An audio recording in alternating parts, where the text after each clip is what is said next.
extreme disappointment with you. You've now picked up a new case. If he does not take this final, and he's again in high school, then he may not graduate. He doesn't have his mother to help him. His grandmother, we know she's a complaining witness. He can't even go around the house. And walked here from Atascocita this morning, which took him 9 hours. And you want me to let you go? I understand that you have school assault. I don't know. You are a danger to my community. And there's only one.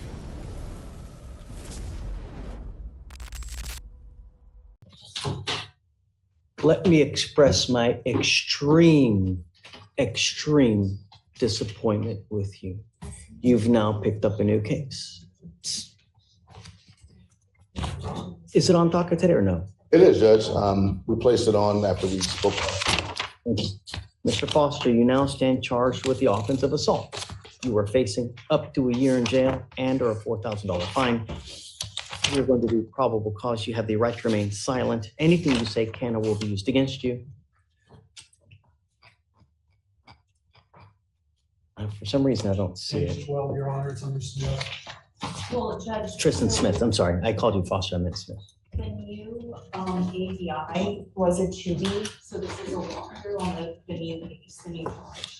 The previous one, which is the AFM, he has 2 open misdemeanors right now. Right, so he initially had the open assault of a family member. Yes. As of December 19th, he's now picked up a new assault. Yes. All right, let's do probable cause On the new assault. on the new one. Yes, Judge. On October 29th, 2024, an officer was assigned to investigate an assault that occurred on the 18th of October at a residence in Harris County, Texas. The officer reviewed video footage of the assault that showed the first complainant and the defendant engage each other in a physical fight until another female assisted the defendant by punching the complainant and grabbing the complainant by her hair. The female swung the first complainant to the ground by her hair, causing pieces of her hair to be ripped off while the defendant punched the first complainant multiple times in the face. As the first complainant was on the ground, the defendant stomped once on the back of the first complainant's head, and the officer observed the first complainant with injuries based on photos. The first complainant told officers that on the day of the offense, the defendant told her that he was going to assault her once she exited her vehicle, and a friend of hers that was inside the vehicle recorded the fight.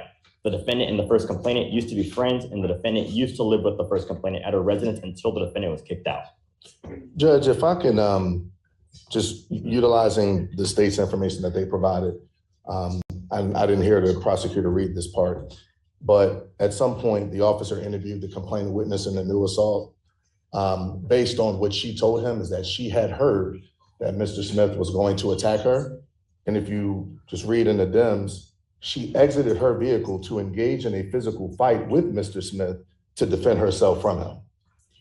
When I talked to Tristan about this last week, he told me all about it. He said, I remember this because it is a 2B. He hadn't heard nothing, any follow-up on it.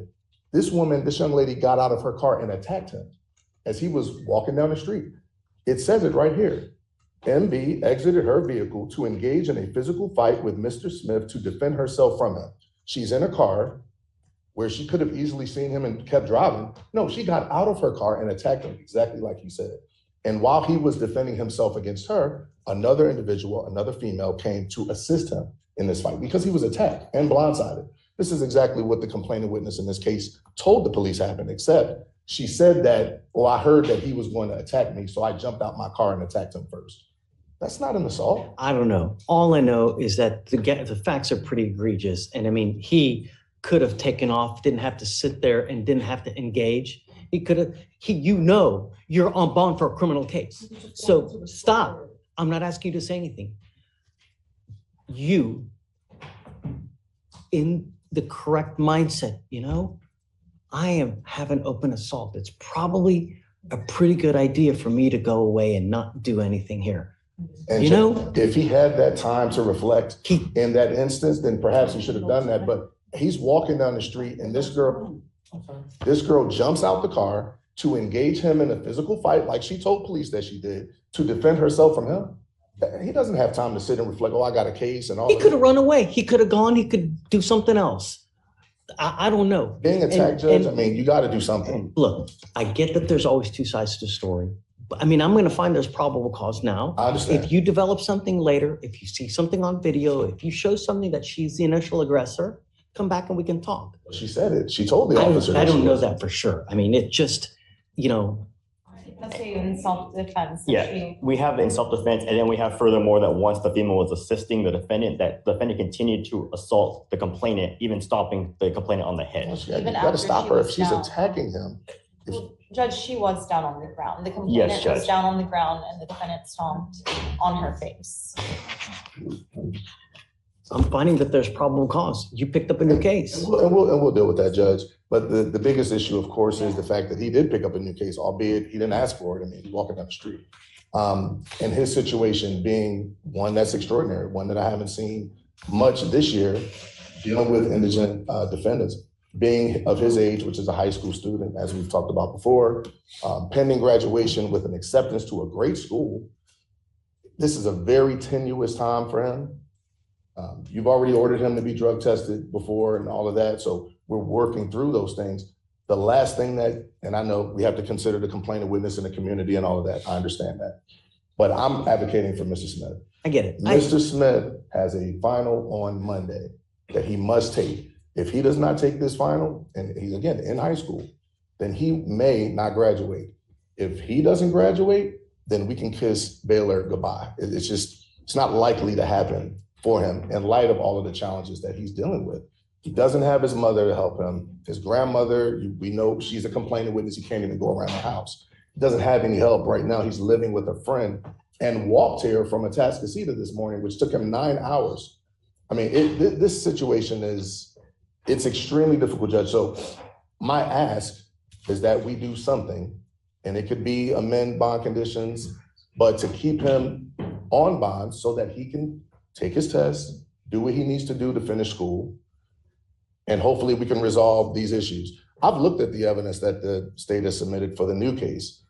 There's clearly something happened, clearly. I mean, and I would see the evidence shows that. But if he's walking down the street and this girl, per her own admission, jumps out her car to engage into a physical altercation with him to defend herself, that doesn't make sense. And that's not really fair to him. Someone that's on bond, and everybody knows he's on bond because she said, I knew him. We used to be friends. He could have walked or run away, gone to a store, called the police. There were a multitude of other options you could have done.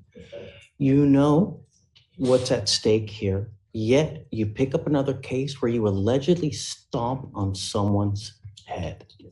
And you want me to let you go? I understand that you have school. I don't know that you have a final on Monday. Am I supposed to take your word for it? No. That you are a danger to my community. You have one assault. You have had violations on bond while you're on that assault, and now you've picked up another assault. You are a danger to my community. And there's only one thing that I need to do, and that's to put you in jail because you refuse to comply with bond conditions. And I've given you over and over. I appreciate your tenacity, and I love that you're defending zealously, but I can't let him go. It would be enabling this behavior and telling him it's okay for you not. It's not okay to sit there and stomp on someone's head. And Judge, we anticipated that possibility. I'd ask in the alternative that you consider a very low bond, as my client has approximately $100 to his name, being a child, in my mind, a person that hasn't even graduated from high school. State of Texas, what do you think? Judge, we would be opposed to that. I mean, given the egregiousness of these facts, we believe the defendant is a. I won't do the normal. What I normally do is I set bonds at 5,001 when you pick up a new case. I'm willing to go down. I'm not going to give them $100 bond because that's what we do on new cases. I'd ask And I for, think that that's a little, so we're going to revoke the previous bond, that was a I personal will bond. only touch the old case. And so or we'd ask it, well, I didn't anticipate that you would set a personal bond on the new case. So I guess my request would be two $500 bonds. Oh. I mean, we're talking about a misdemeanor assault between children, not a. Well, I don't know that. I mean, you're Well, putting state in of- stuff that I have no The idea state about. alleged a misdemeanor assault. They didn't allege an aggravated assault, which they could have, and they did not. They alleged a misdemeanor Doesn't make me assault. feel better. I mean, the state says, alleges that there's all this injury. We can see what the injuries were. You see the complainant witness in the picture. She's smiling. Did you go to she's the talking hospital? police.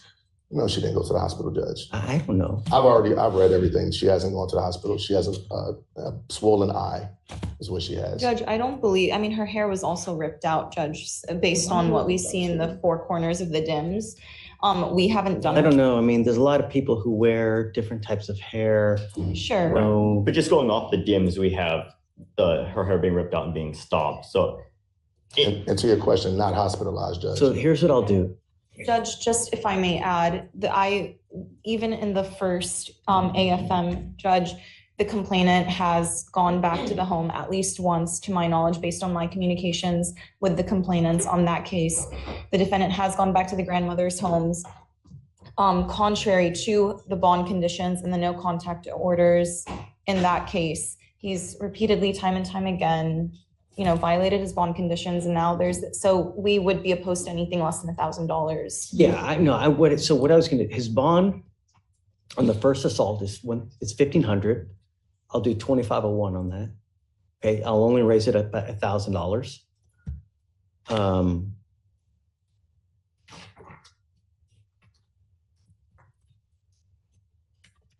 On the new case, what do you think? Should we give him a PR bond? Judge, No, Judge. we'd be opposed based on the nature of the allegations where he stomped on someone's head, pulled her hair, and in addition to that being picked up just a month after the previous AFM. And charged with a misdemeanor.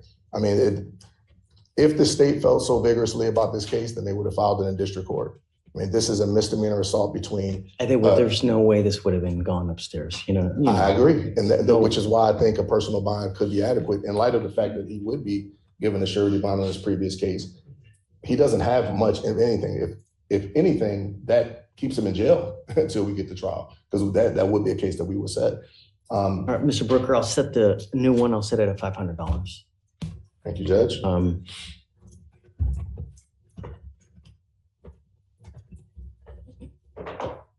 I hope you get it. You're going in today, but I hope you get it. I mean, we're not going to stand for this. You got to pay the piper. And I don't know if it's dealing with the school now will get you to wake up and realize that you can't do what you're doing, but that's it. I've literally bent over backwards not to put you in jail, Mr. Smith. Literally bent over backwards. How many chances have we, Yeah, goes with you. Okay, Mr. Smith, good luck.